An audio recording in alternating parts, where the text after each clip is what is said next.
টানা বর্ষণে বরগুনায় ক্ষতিগ্রস্ত হয়েছে আগাম শীতকালীন সবজির আবাদ। পুরোপুরি নষ্ট হয়ে গেছে লাল শাক সহ আগাম আবাদ করা শীতকালীন বিভিন্ন সবজি। এছাড়াও ৩ দফায় নষ্ট হয়ে গেছে আমনের বীজতলা। পুরোপুরি ঘরে তুলতে পারেননি আউশের ফলন। এর ফলে অসময়ে সবজি ও ধান চাষাবাদে ক্ষতিগ্রস্ত হবে কৃষক, ভোগান্তিতে পড়বে ক্রেতারা। ক্ষয়ক্ষতি হ্রাসের জন্য মাঠ পর্যায়ে কাজ করছে কৃষি বিভাগ। বরগুনার প্রতিনিধি সুমন শিকদারের পাঠানো প্রতিবেদন। বরগুনার তালতলী উপজেলার সওদাগরপাড়া কৃষিগ্রাম। এখানে ৮০০ হেক্টর জমিতে লাউ, শিম, মিষ্টি আলু সহ বিভিন্ন শাকসবজি চাষাবাদ করা হয়।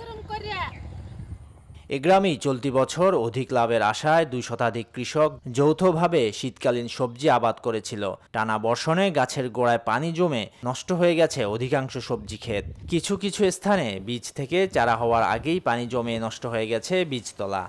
এই বছর কেউ বিক্রি করে তাদের মূলধন এখন পর্যন্ত প্রফিট আনতে পারে না। ২০,০০০ টাকা আমরা বেচতে পারি না, প্রায় ২ লক্ষ টাকা আমাদের অলরেডি খরচ হয়ে গেছে।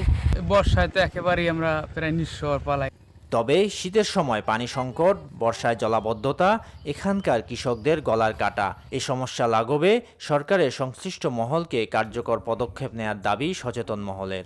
এনজিওর কিস্তি প্রথমবার বিকাশ পেমেন্ট করলেই ২০ টাকা ইনস্ট্যান্ট ক্যাশব্যাক। এই কৃষি গ্রামের বড় একটা সমস্যা হলো পানির সমস্যা।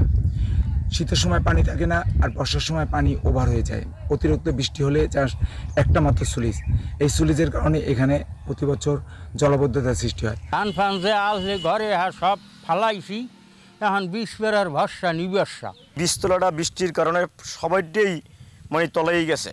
কৃষি বিভাগ বলছে ক্ষয়ক্ষতি কমাতে মাঠ পর্যায়ে বুদ্ধি পরামর্শ দিয়ে কৃষকদের সহযোগিতা করা হচ্ছে। মাঠ পর্যায়ে রয়েছে কৃষি কর্মকর্তা, আমরা মাঠে সার্বিকভাবে কৃষকদের বাড়ি বাড়ি গিয়ে পরামর্শ দিচ্ছি যেন তারা দ্রুত যেখানে পানি আটকা রয়েছে পানিটা দ্রুত তারা নিষ্কাশনের ব্যবস্থা করে। শীতকালীন সবজি আবাদ বিলম্বিত হলে কৃষকরা ক্ষতিগ্রস্ত হওয়ার পাশাপাশি শীতকালীন সবজি ভোক্তাদের কিনতে হবে উচ্চ মূল্যে। Desk report, news 24।